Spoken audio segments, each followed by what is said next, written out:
அதாவது நிர்பயா பாலியல் வன்கொடுமையே நம்ம கொடுமையானதுன்னு சொன்னோம். ஆனால் அதை விட பல மடங்கு கொடுமையானது இந்த கொல்கத்தாவில் நடந்த மருத்துவ மாணவி படுகொலை, பாலியல் துன்புறுத்தல் பயங்கரமாக இருக்குது அந்த நியூஸை கேட்கும்போது. ஸோ கர்த்தர் நீதி விசாரணை செய்யணும். ஒரு குற்றவாளி கூட தப்பிக்கக்கூடாது. உடனடியாக அவர்களுக்கு தண்டனை வழங்கப்பட வேண்டும். இனி இந்த தவறை செய்ய மிருகங்கள் பயப்பட வேண்டும். தயவுசெய்து ஜெபிங்க.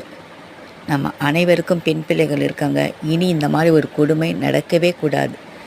குற்றவாளிகள் தப்பிக்கக்கூடாது. கர்த்தர் தாம் நீதி செய்யணும். சீக்கிரமாக நடக்கணும் இந்த விஷயம். அப்போ தான் எல்லாருக்குமே ஒரு பயம் வரும். ஜெபிங்க ப்ளீஸ், ஜெபிங்க. ஜபத்தால்